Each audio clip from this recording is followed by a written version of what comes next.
David and Emma looked at each other across the table. The young couple were happy. The food was delicious. The light from the candles was soft and the music was perfect. David looked at Emma's beautiful smile. All the pain of his last breakup disappeared. All his doubts and fears about love had gone. His hand reached out and touched hers. "I want to ask you something." David searched her eyes. Could she guess what was coming? Her smile made him feel brave. She held his hand. "Don't worry. Whatever it is, I'll probably say yes." He felt so excited. He was about to ask the most important question of his life. From the corner of the restaurant, a strange man watched them. He sat very still at his table. He held a menu but he wasn't reading it. Instead, his cold eyes looked only at the young couple. Back at their table, David suddenly felt nervous. "Excuse me," he said to Emma. He pushed his chair back and went to the toilet. As he looked in the mirror, he told himself, "Come on, David, come on. You can do this, mate. She's crazy about you." Feeling ready, he went out of the bathroom. He almost walked into the extremely tall man who was waiting by the door. The man's eyes were a cold, bright blue.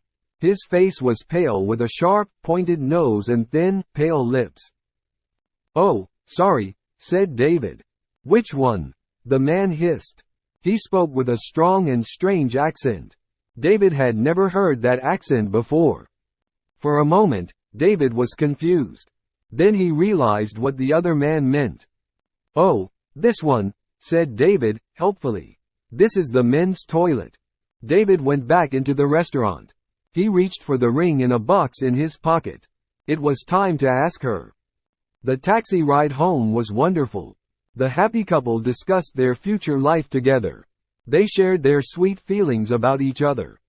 "The night I asked you to marry me," said David. "The night I said yes," replied Emma.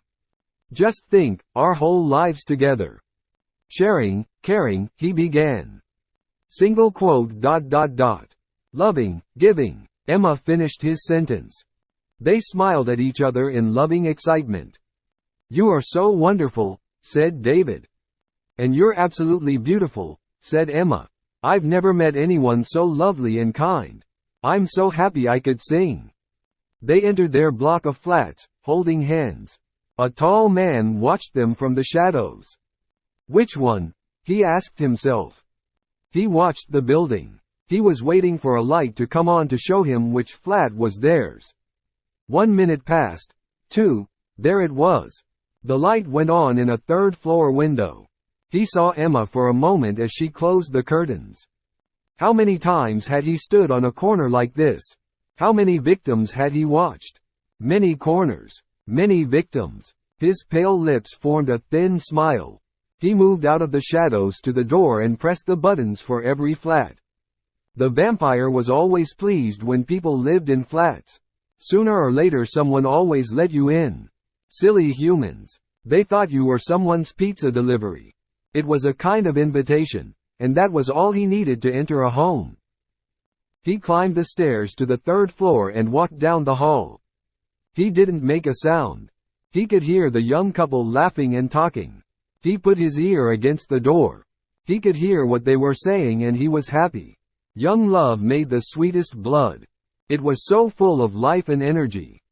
"I feel as if I'm in a film," she was saying. "More like a dream," he replied. "Yes, a dream. How lucky we are. Guess who I'll be dreaming about tonight?" he said. Who? Her hair smells of roses. She's like an angel." Their dream was about to become a nightmare, the listening vampire thought. Suddenly, he opened the door and stood there, showing his sharp teeth. The couple screamed and then held each other in terrified silence. The vampire could smell and taste their fear. This was how he liked it. Fear also made the blood sweeter. "There's my wallet. On the table, there. Take it," said David. "Take anything you want." "I will take anything I want," the vampire replied. Fine.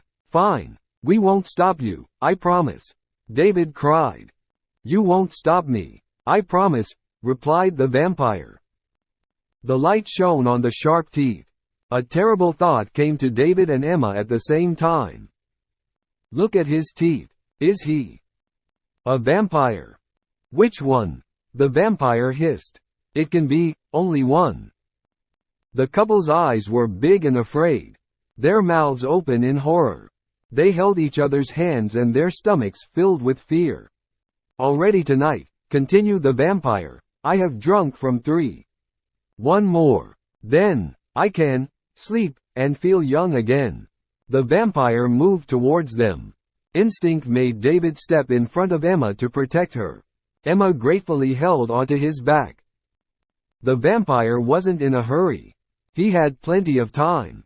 Who should he attack? He asked himself. Which one? Thank you, Emma said quietly in David's ear, for what you're doing for me. Of course, my love. I'm here to protect you. He felt proud as he said the words. He could fight this vampire. All he needed was a piece of wood or something to push through the heart. He looked around for something. You're so brave to offer yourself, continued Emma. Sorry, asked David, what are you talking about? Oh, said Emma, I just thought that with your love for me and everything. David and the vampire looked at each other. Now, listen, Emma. There is no doubt about my love for you. Really? She replied. She didn't believe him. But you can't expect me to just give him my life. I wasn't saying you should, she said. It's just one of our options, that's all. Well, think of another one, he shouted. Why don't you offer yourself to him to save me? The atmosphere in the room had certainly turned ugly. The vampire was not pleased that the fear and love were now silly, selfish arguments. Emma was very angry. I hope you're joking. Let's see how strong your love is. What a horrible man. What about the woman I was planning to marry? Offering me to a vampire like a bone to a dog. You said my hair smells of roses, she cried. All right. Relax. David was a little embarrassed to be having this argument in front of a stranger. I'm an angel, you said, she carried on shouting. Must drink, shouted the vampire angrily as he came even closer. He wanted to make a quick kill. Then he could get away from these terrible people as soon as possible. His eyes opened wider and his teeth were bared. Which one? Her. David pointed at his future wife. Him, screamed Emma in anger. Please, him. The vampire approached David. She's younger, sweeter, said David. The vampire turned to Emma. He's bigger. There's more of him. She pointed at David. Suddenly the vampire felt tired. He had been killing for many centuries. Listening to them was depressing. How could he feel good by drinking the blood of either of these disgusting creatures? He looked down at their terrified faces and shouted, "Bad blood!" And with that, he disappeared into the night air and left Emma and David alone together. Together, as they had promised, for the rest of their lives.